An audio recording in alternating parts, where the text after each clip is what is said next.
focus on the bot lane for red team. So we're going to focus on Girlbrains.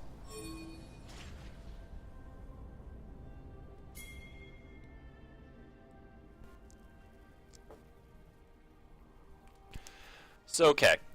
So here we go. These Graves, or Girlbrains, starting off pretty standard. I don't have any way of actually seeing what their runes and masteries are at the moment, so hang on just a second here, guys.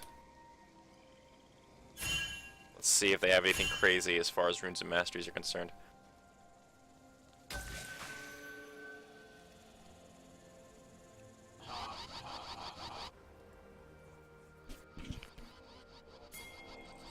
So here we have kind of a small invade by the enemy team. Doesn't really look like it's going to amount to much. They do have a Blitzcrank though, so you could probably expect something like that. Okay.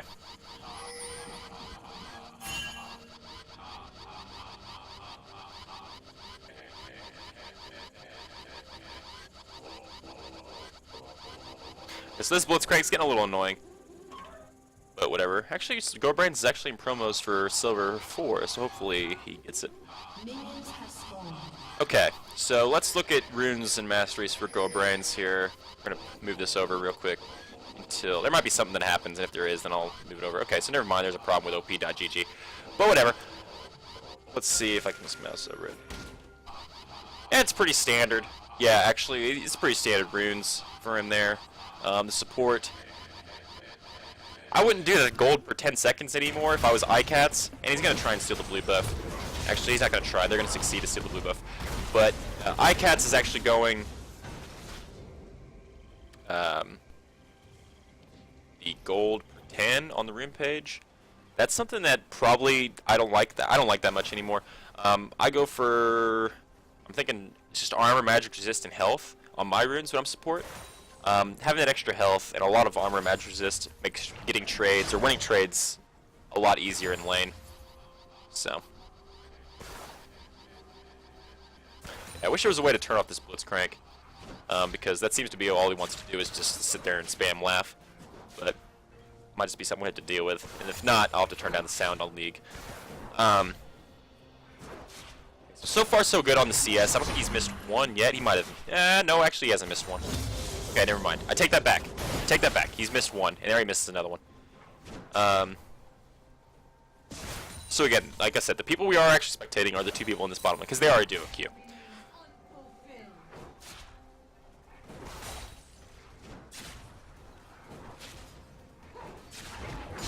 So here he's getting a little too far away from minions. I mean, at this point you just gotta know what you're dealing with. Like Blitzcrank, okay, let's think about what Blitzcrank does. Blitzcrank is a scary champion for people in bronze. Like, he's gonna miss a big minion there. Okay, so you should never, like, you gotta do whatever you can to try and get the big minions. That is numero uno of importance if you're ADC, is getting the cannon minions. And he missed out on that one right there. But basically, okay, so he's going in here for a little poke damage. You gotta think, I don't know if that was technically worth it to dash in there. But,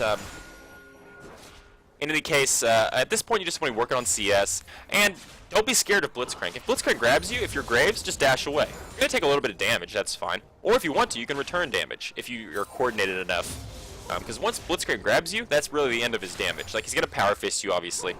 But then you just turn and focus on the ADC, because then what's Blitzcrank going to do? Blitzcrank's just going to auto-attack you. And what does that possibly do? Like, that is nothing. Meanwhile, Kalista, who is a little on the short side of damage for ADCs early on in the game, compared to Graves. So here, again, I think at this point he's kind of worried about what Blitzcrank can do. He dashes there a little bit early. You probably didn't need to put a ward in that bush. He gets grabbed. And at this point, you just want to turn on. You want to turn on to Kalista. They probably could have turned on the Kalista there and actually done a lot of damage. Instead, they kind of were worried about what Blitzcrank was going to do to them. At that point, you just got to turn and win that trade. I think they probably could have too with Graves over Kalista.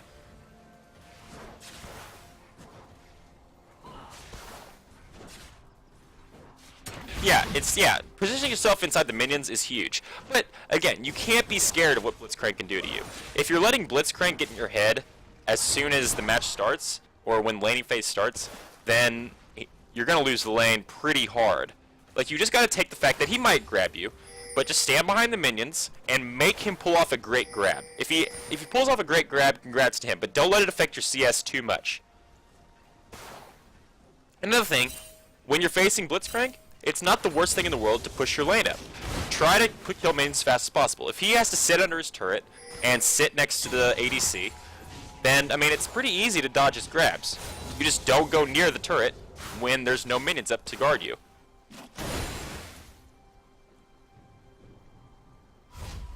That too. People just don't understand the amount of damage he does is so minimal in the long run that, I mean, basically, him grabbing you can kind of be a blessing in disguise. Especially if you're Graves. If you're Graves and a Blitzcrank grabs you and your support's on the same page, a Lulu does a lot of damage too. And she can do a lot of damage, as well as give you a shield. And basically, like, you're going to win that trade a lot if you are Graves and a Lulu against a Blitz and Kalista. If Blitz grabs you, you just buckshot the hell out of Kalista and just go straight for her face. I think that they just kind of took for granted how much damage they possibly could do after he grabbed him. And they kind of let it slip through their fingers, that little opportunity there. And right now he's going to try. Never mind, he's not going to try and grab.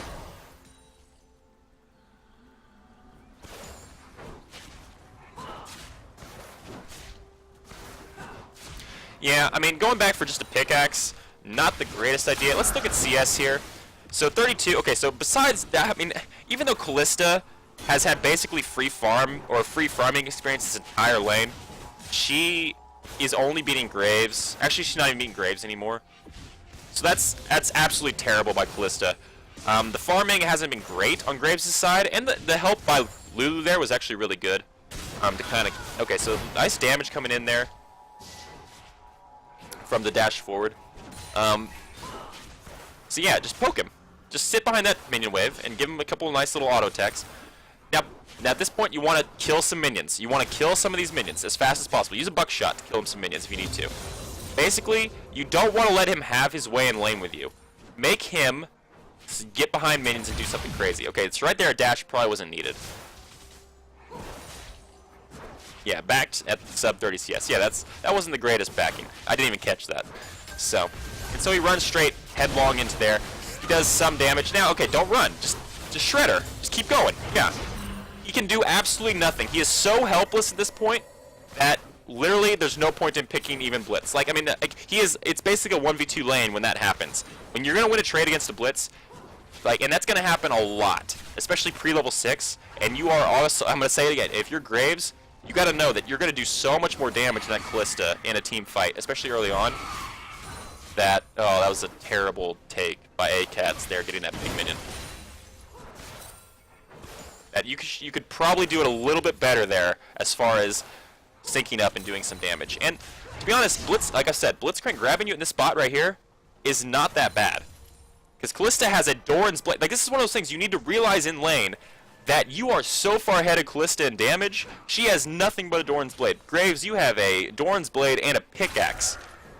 And you're both the same level. So if you get a chance to jump on her, you jump on her, because she cannot do that much damage to you compared to what you can do to her. And she has no potions or anything, and you have potions. You're now actually level 6, and she's not level 6. So you gotta know what advantage you have in lane. And it's not quite happening there. Okay, so she's setting out her ghost right here. I mean, I'm not a huge fan of that. The ward coverage is actually really good by red team in this bottom lane. It's applause to Lulu and Graves and whoever's been helping put wards down. They got wards all over the place down here, so they'll see when ganks come.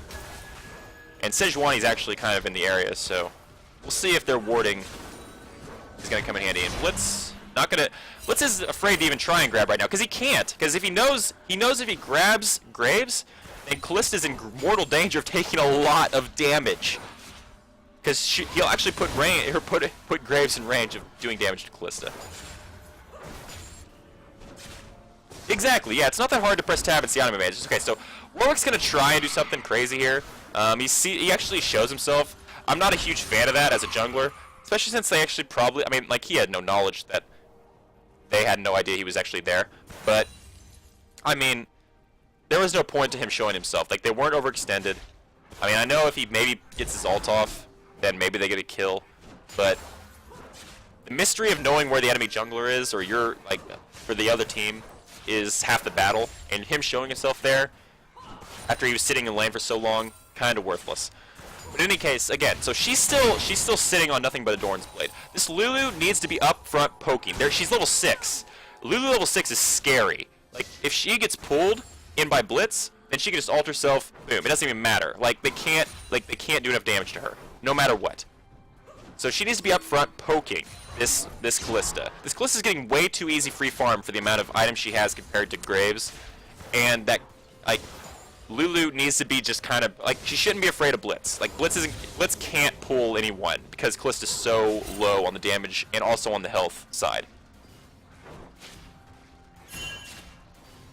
Yeah, Sejuani hasn't done a great job of making plays, and this gank by Sejuani, again, it's all due to those wards. The very good ward coverage by Lulu. They saw it coming from a mile away, so a failed gank by Sejuani. Didn't even burn any summoners there.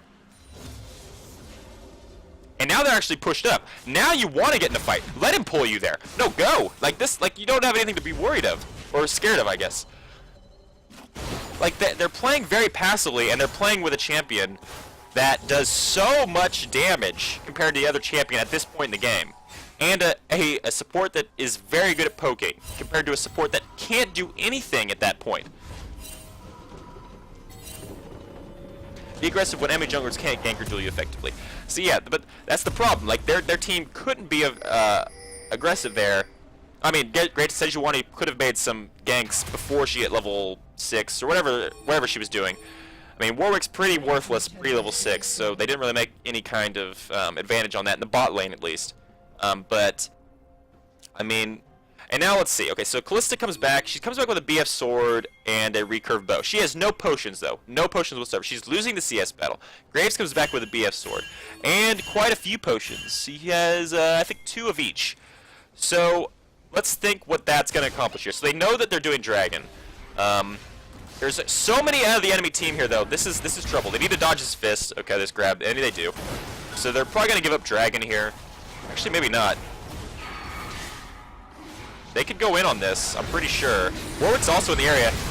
They didn't get the steal, but the great engage there. Oh, a good stun by Sejuani. Good return on Sejuani by Warwick. They're going to get the passive of ayycatz here. Blackman's going to go down.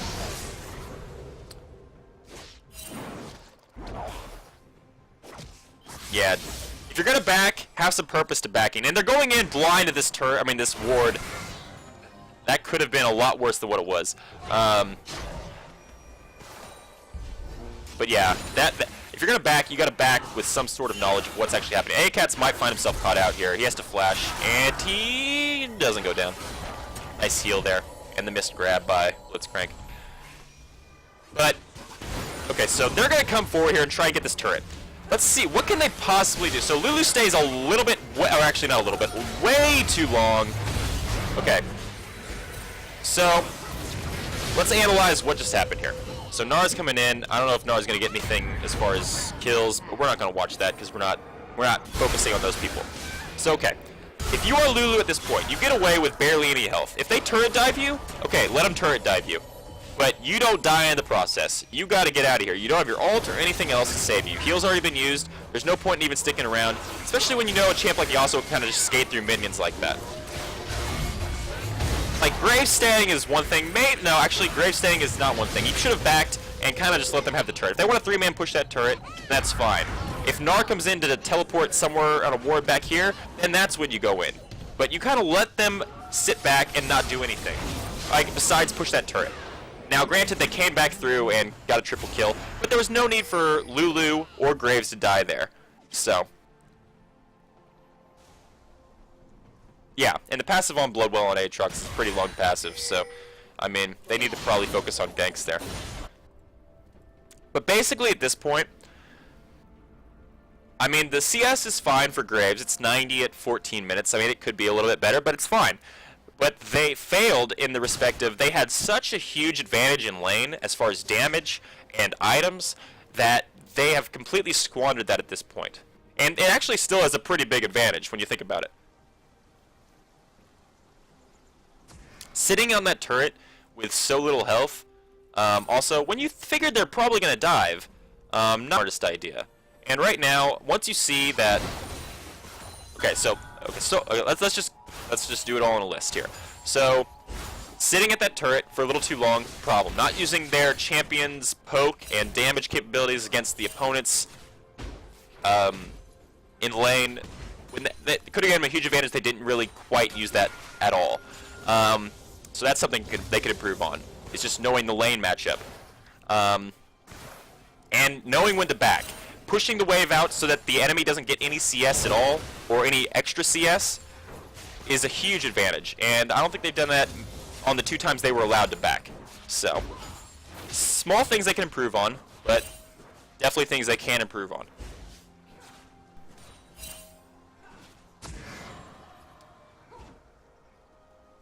Okay, so both ultimates are up. Let's see if Summoner skills are up for... So Graves still has Flash.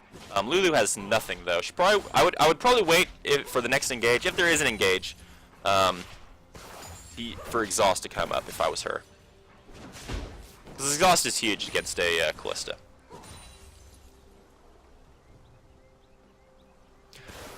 So they're kind of just letting free farm happen here. They're going to get all the CS onto the turret, but...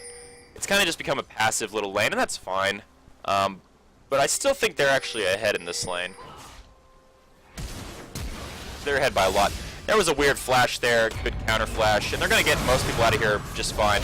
Watch out for that wind wall, though, if you're Graves. You don't want to spend anything. Okay, so good burst damage. That's kind of knowing what your team strengths is in a team fight situation. Fiora jumping in, doing that initial burst, and then ulting, as well as Graves' buckshot and collateral damage. That's a huge amount of burst damage right there, and they used it very effectively in that fight. So that was actually a pretty good little encounter there by Girlbrains and his team. And now, at this point, you just want to sit here and get this turret. This turret's almost dead. Actually, that didn't even need to be said. That turret was almost dead. Now you want to rotate mid lane. Obviously, you pick up this pink ward. Rotate mid lane. Get that turret. I'm not sure if they're considering going back or what, but you want to make a rotation mid lane. I'm not sure what they're sitting... Like, Fiora's kind of in limbo here. I mean, it seems like a lot of wasted time. I mean, getting the Scuttle Crab's nice, but they're all bottom lane. You knew they were bottom lane. Just hurry up, rotate mid, put some wards down on the way, and try to get that turret down, or at least get some damage on it. Because that damage you do to the turret then is just less turret damage that you have to worry about later on. Like Fiora, what was the point of her sitting in that bush this entire time? She has been sitting in that bush for a good minute now, accomplishing nothing. When she could have been somewhere CSing, she could have backed, got items, she could have been in lane somewhere else, she could have gotten that mid-tier turret, did some damage to the mid-tier turret, pushed out that mid-lane wave. Instead she sat there in that bush. So, complete waste of time there, by that Fiora especially. Okay, so the 18-minute mark is coming up, and so it's 118 CS for Graves. Again, you want to aim for about 150 at about the 20-minute mark, and he's not going to get there. But you know, again, this is just stuff you need to improve on. They're going to try and defend this outer turret. There's no champion here to push it, though.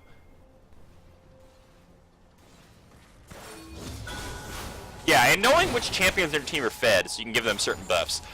Kenny's pointed out something really good, that if red buff is up, and you notice that Fiora is fed, and she is fed, she's 5, 1, and 3, she should probably be getting that buff. Okay, so now they're backing. They really don't know where anyone on the opposing team is besides Gnar is in the top lane with ayycatz, I'm pretty sure, or somewhere up there. Someone, and Gnar's going to go down. Unless they finish an item, and they did finish IE, so it's probably worth going back. And they did buy wards, so that's good. So, okay, so Graves helping with the ward game. That's something that we didn't see Nighthawk Abba do much of. Let's see if they can get to this fight in time. This is a bad idea by this Warwick. Actually, they're going to win that. Never mind, I forgot Fiora's fed as she is. I thought they were engaging without the opposing team there. But now Dragon's up, so they need to be making a concerted effort to getting this Dragon. The blue team's trying to collapse. Meanwhile, ayycatz is pushing top lane. This is something they probably eventually will need to deal with. Fiora did use her ult to kill that Callista in the last fight. And okay, so he's backing. He's backing to deal with ayycatz. At this point, what's the point of backing if you're Girlbrains? Your team's fighting in the mid lane.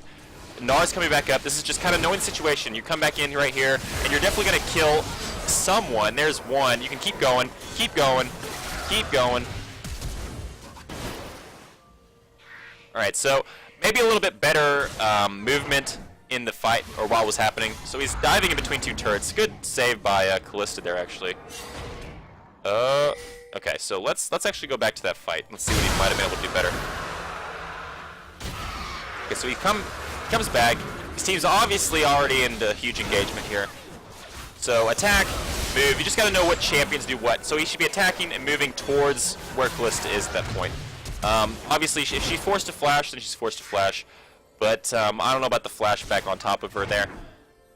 And then the dash on to Blitz. I mean, you got to force her to use her ult, so I really have no problem with that. But just being more aware of what team fights are happening at certain times probably would have helped a lot. He might have been able to save some teammates from dying, actually, there. And actually, he runs right into ayycatz there on his way back through on top lane. So I think, okay, so have purpose in what you're doing.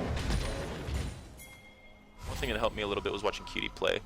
Learn when to back and how to CS better by watching. Yeah, by watching pros play, obviously. That helps a lot, too. But, okay, so this Snar's in trouble. But, basically... Okay, so he obviously, the Graves, Girlbrains, had a lot of indecision on whether or not he should go back to deal with ayycatz or go help a team fight. Your job is not to stop that ayycatz at that point. Your job is to win team fights and push turrets. If ayycatz wants to continue on pushing an inhibitor turret, and he actually gets an inhibitor without your team going back to stop him, then, okay, that's a problem. But I mean, just by knowing when your teammates are coming up and who's going to deal with him and who get back in time, and I mean, it takes a lot of time to kill an inhibitor turret. Doesn't matter really what the champion is unless it's Yi, maybe even Trendamir. I mean, some champions can push turrets really fast. But your job is to be involved in team fights. You're the ADC. You're a huge portion of their damage. Having that little bit of indecision probably cost you guys a couple kills, maybe even a turret in the long run if you would have been there in time. So... Okay, so he has no idea that ayycatz is actually in this area. Good dash, actually, get out of that dark flight. He's probably going to go down here, though, because ayycatz is kind of it's kind of hard to deal with. Now, Kenny, good ult by ayycatz here. Kenny, good flash away. Can they get a kill? There comes Warwick to clean it up. Oh, they kind of grouped up there a little bit so that ayycatz can knock a couple of them up. Their team's kind of in a weird spot, so blue team really cornered themselves into this lost team fight. And ayycatz is going to go down. So they really, yeah, they put themselves between 2 turrets there, and they had no backup whatsoever. Sejuani wasn't at all in the area to help them. So again, Graves kind of gets caught, but I guess it's kind of the fault of his team for not putting wards in the right areas there. Put deep enough wards to see that they might be rotating mid or bottom. I guess he probably should have realized that the enemy champions were on the map to begin with, and seen like where they possibly could be, and maybe guessed that they were rotating bottom. But I guess his death there, as long as they get a mid turret out of it, and they should, considering it's only Sejuani in the mid lane. I'm really shocked they haven't got it yet. But and there it is. Okay. And he's gonna come mid and try and help out. See, but his CS right now, he's 0-3 and 5. And I wouldn't even give credit to the opposing team. And I don't want to seem harsh or anything on Girlbrains if Girlbrains watches this later and realizes, you know, maybe he doesn't like what I'm saying. But he's had a lot of opportunities this game to seal some kills or do some extra damage in team fights, and he hasn't really capitalized on it yet. 3 and 5 on Graves is by no means down and out. One good team fight can get him a lot of gold and spike him back up. But this Callista, he outplayed this Callista in lane.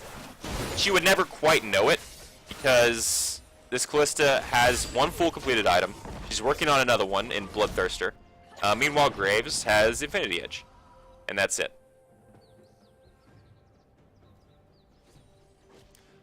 And yeah, he's down about 600 gold. Even though he outplayed her in lane, she's done much better at, you know, going back when she needs to, getting items and stuff like that.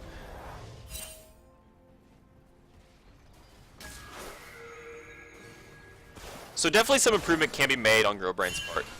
ayycatz, I'm sorry I haven't paid too much attention to you. As far as I can tell, you're doing a solid job of using your ults and keeping people alive. But I would have definitely preferred a little bit more poke in the early game against the Blitz and Callista matchup down bottom.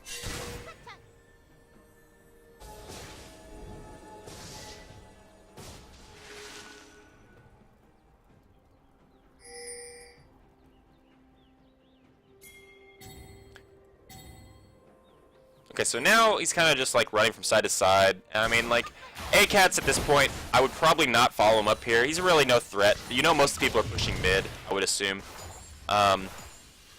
Actually, blue team is doing a really good job of putting wards down. The ward coverage for red side has kind of fallen off a little bit, and that's not due to ayycatz not putting some wards down, but his team really hasn't helped him out in that regard for a while. I mean, Girlbrains went back and bought some wards to help out, but the rest of the team hasn't really done much. I see blue team's just doing a really good job of rotating right now, and red team's having a lot of trouble keeping up. Like, what's he gonna go back and buy here? He does have 1,200 gold. I would probably buy Zeal or maybe Avarice Blade here, considering you got to get an attack speed item. I think he's maybe sitting on something. Okay, so Zeal, but let's see. Okay, so Zeal, he has 169 gold. He can definitely buy some wards with that. Can definitely buy some wards with that.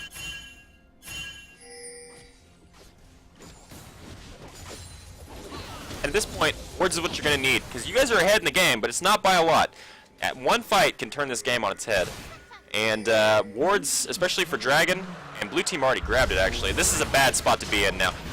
Oh, grabbed by Blitz, actually. So Girlbrains, okay, they have a lot of lockdown, and that's going to be hard to deal with.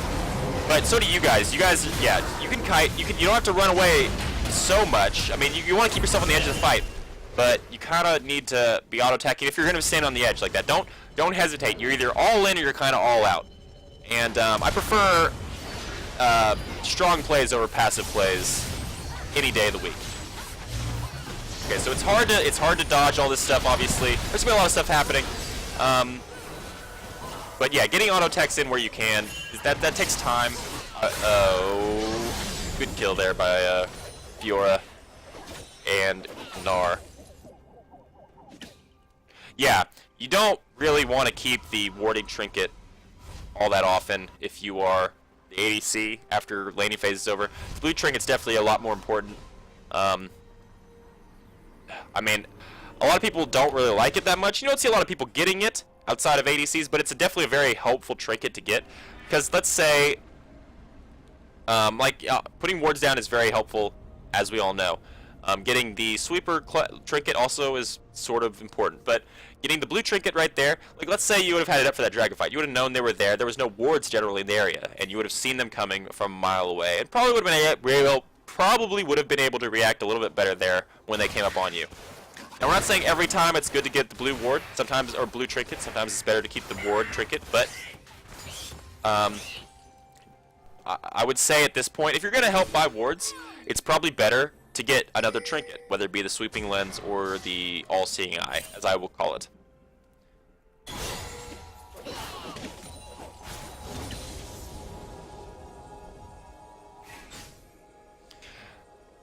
So again, we're gonna go over this again. So Girlbrains, as far as I can tell, and the team fight's breaking out, so let me hang on. So as far as I can tell, okay, so again, CSing in lane was fine. There was some times, though, it needed work. There was a couple times you missed the big cannon minion. When in all reality, you need to do whatever it takes to get that cannon minion. Use spells, use whatever. When you go back and you have enough gold, I know it takes some time to get used to, but buy some wards. I mean, just kind of get in your head. When you go back, if you have the money, buy some wards. Easy. Be careful when face checking. Kind of realize if the enemy team is not seen on the map, try and wonder what they would be doing. Like if people are pushing bottom lane, like you saw the two people do that one time, then you might think like, oh, they might be here in this. They might be trying to come down bottom as well to help split push or whatever, or try and get this turret down. Just kind of realize what the enemy team might be doing at certain points of time. The 250 gold yellow upgrade 80s can now get at least 2 free wards. Yeah, that's true too.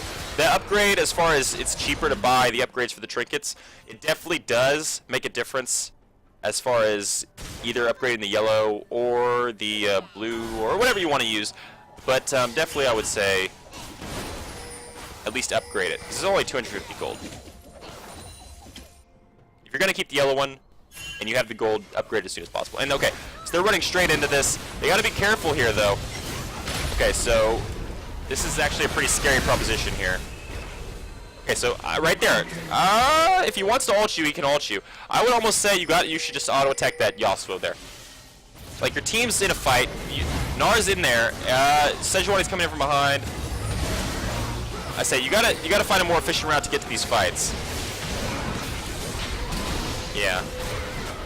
Okay. So we're gonna go back and we're gonna just watch this from the beginning.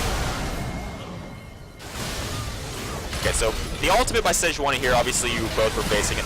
At this point, just do some damage. They can't, if he wants to turret dive you, he's gonna turret dive you, and that's just how it's gonna be. But let him, like, you gotta do some damage there, try and poke out. Now at this point, did he have dash in? Did he? No, he did not have quick draw up. So you're kind of taking a weird route to get to this. I mean, you know the enemy team's probably in this general vicinity. Just kind of like, there's a lot of stuff happening. Obviously, it's a team fight, but you gotta stay close to your team. You can't really isolate yourself away.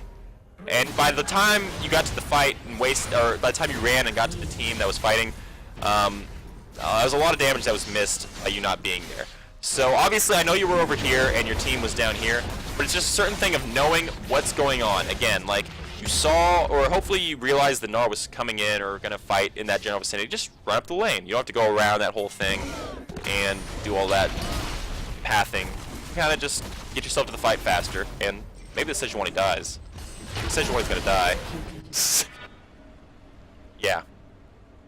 The time spent walking around the Raptor Cave could have been much more efficiently used, as we kind of covered. So okay, now it's actually insanely even. And at this point, I would say working on positioning in team fights is going to be another huge necessity for you if you are Graves, because they have a lot of CC with the Sejuani ult. They have the knockup from Yasuo. They have the red buff wins. Yeah. They have the Blitzcrank grab and all that stuff. And ayycatz has the knockup and everything. And also Kallista's ult could result in a knockup. So they have a lot of CC. So you just got to know when to, or where to position yourself to avoid that kind of stuff. Obviously, Sejuani's ult can be hard to avoid. Okay, so right here, now you go, like, your team could probably win this. You have 4 people, and you know ayycatz is down bottom. You know he's down bottom. Go. Like, your team's wasting a lot of time not going in here. And there we go. Finally, you go in, but now you're only going to get 1 kill out of it, when you probably could have got 2, maybe even 3. Because they overextended, and they're disrespecting how much damage Graves does. Even though you're 1, 5, and 11 now, you should know that you can do a lot of damage to people. I mean, besides Blitzcrank, and I mean Yasuo does have some armor, they really don't have that much armor at all. And I mean, granted, Last Whisper might be something that you'll buy here soon, but you know, just they're not going to focus you, or at least they may not. You know, just get in there and do what kind of damage you can. Know your range of your champion. And here we go. Let's see. Throw out the smoke grenade. Red team has all right. Yeah, it was a lot of auto attacks that were missed by walking around that Raptor Cove right there in that previous team fight. And again, I'm not sure exactly why your team's afraid to engage whenever they engage on you.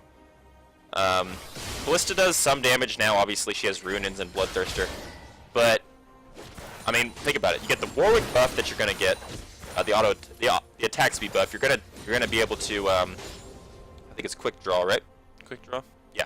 Quick Draw. That also gives you some more attack speed if you ever decide to use it. So, I mean, don't be afraid to jump into fights. I mean, obviously, it's not just you. Your team's kind of being a little hesitant. But you have a very good support in Lulu that's done very good at using her ultimate at the right times to kind of keep people alive. And, I mean, you have the damage to shred whoever you want to on the opposing team, pretty much. It's just you haven't quite been using it to your full effectiveness yet. Yeah, the enemy Blitzcrank has no sights, and yet their ward coverage is actually really good. Like, they have five wards on the map and 2 pink wards that I can see. And red team actually only has like 3 wards on the map. So that wasn't the greatest ult by Sejuani. This is where you guys go. Like, you guys just go. Like, okay, so again, like, some people running away. Obviously, obviously Gnar is not in the best of positions here, but there was a lot of just indecision there, though. Like, okay, and I'm pretty sure some damage got negated by that wind wall. Okay, let's maybe it wasn't the best idea to go, but if he's gonna grab, or if she's okay, so here comes the ult. Let's just see. Let's slow this down. Okay, so here comes the Sejuani ult. It only gets 2 people, There's 5 people here, though. And Yasuo only ults 1. At this point, okay. So, yeah, the wind wall gets up. And, like, okay, so Gnar's in the back. Obviously, there's some damage that's being missed here by you. I mean, like, you're doing what you can. There's some auto attacks here. Okay. So you still have your ult. You still have a buckshot right here. Buckshot ult. Bam, right there. Like, don't be hesitant to use your ult. You got to use it in team fights. That's so much damage. You use it right there. I would have used it a little bit earlier when your team... I mean, I know there was a wind wall in the way, but you just got to use that stuff. And quick draw obviously would have helped. I mean, like, you got to know when your abilities are off cooldowns and stuff like that. I mean, you're not quite maximizing the amount of damage you probably could be doing at this point. And right now, yeah, it's gonna be tough. They're gonna dive you here. Maybe. Okay, nice shutdown there. That's gonna be about all you're gonna get, but no problem, ZJ Monty. But yeah, I mean, like, and it's tough with their team comp. They have a lot of ways to kind of dive to backline or CC you, and there's a lot of things you gotta kind of keep in mind about what they can do to you. But at the same time, you gotta trust in your team that they're gonna hopefully keep them away from you. Like, as Graves, you have the efficient, or that you have enough stuff to kind of keep yourself alive in team fights. Okay, so here we go. Maybe you guys could turn this here. Fiora obviously is going to jump in here and do a lot of damage. I think your focus is a little weird. You're not really putting any pressure on Callista, or your team wasn't there. Instead you're focusing ayycatz. I would probably try and jump on Callista there. Yeah, okay, so again, this Callista probably needs to be focused a little bit more than ayycatz, if possible. Okay, so the dive in there didn't quite work on your part. I say, yeah, yeah, Graves. If you play Graves, you gotta use that damage poke to your to the full capabilities. I mean, he does a lot of poke damage with buckshot, and he can get in and out of fights so easily with quick draw and position himself really well. If you're playing not to die, you're going to lose. Yeah, if you're gonna play this game, don't play passively. Play. You know, you gotta have confidence in what you can do. If you don't have confidence, then you're playing the wrong role. That's just kind of how it is. And maybe this was just a bad game for you. And I mean, but like you can't play scared. You gotta play all in. Like, there's nothing wrong with losing games, but you gotta feel good about the games you're losing. Like, if you played a game and you played like crap, but you played like crap. I mean, but at the same time, you went aggressive. You went all in when you could. You did as much damage in team fights as you thought you could. Then, you know, you lost honorably. If you moseyed around fights and were hesitant and weren't using your skills to the best of their abilities, or to the highest capability, then you really let your team down in that situation. So you gotta have faith in your abilities. And if it's not your game, then it's not your game. But at least you go in and you fight, and you don't, you know, play passively.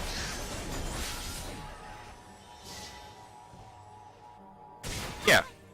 He is so tanky. He wins so many trades, and especially knowing that, okay, in lane especially, like, they had no sustain. Any poke damage you do to them, they can't heal through. Like, they have to use potions, and there's only going to come to lane with so many potions. And meanwhile, you have a Lulu that has a shield. She has like polymorph. She has slows. Like, there was no reason that laning phase shouldn't have went better for you guys. I would say, yeah, just be way more, like, just work on being more aggressive, to a certain extent, and kind of, you know, position yourself better around team fights, as well as maybe improve CS. I mean, there's other things too, but, you know, these are all things that are easily fixable. But the main thing that I'm going to get back to is you can't play ADC if you're going to be scared all the time. Like, you're gonna die. Like, people are gonna dive you, and that's just the moral of the story of the role. But you gotta accept that if you're gonna play that role. Okay, so Gnar goes in here. He does a great ultimate on Yasuo. You all kind of run headlong into a Sejuani ult though, and that ends up really poorly for you. So let's just watch that again. That was really quick. Okay, so we're gonna focus in on this. Okay, so Gnar goes in, ults. Okay, so he only ults one person, so it wasn't the greatest Gnar ult. But you all are like right there. I mean, it wasn't the greatest positioning by your team. Yeah, knowing that. Okay, so you got to know that Sejuani can ult you all right there. That wasn't great. And I would have almost said, okay, so Lulu in this case, they have a lot of CC, right? So Lulu, I would have probably skimped out on Ardent Sensor, maybe not Ardent Sensor, but I would have skimped out on Morellonomicon and gone Mikhail's Crucible so you can get your ADC out of CC. That would have been huge in this game. That would have been absolutely huge. So it's item building, it's knowing the opponent. Being able to get Graves out of, let's say, a Sejuani ult, or certain other crap that the opposing team might do, or slows, or a knockup, or something like that. That could make all the difference in a team fight. So maybe getting that item would have made a difference there in certain team fights. It may not have won you the game, but it would have made a difference in team fights. Whereas Morellonomicon, probably not. But yeah. So okay, in all honesty, again, so Graves, maybe I caught you on a bad game, Girlbrains, but I would say if you're gonna play an ADC role, you kind of need to be a little bit more aggressive. Have some faith in yourself. Don't be afraid to die. Don't be afraid to get pulled by Blitzcrank. And again, know that Blitzcrank, even though he can pull you, it's not the end of the world, especially in early laning phase. Especially if you're Graves, you're really tanky, and you know that Callista doesn't do that much damage early on. In fact, if he pulls you, like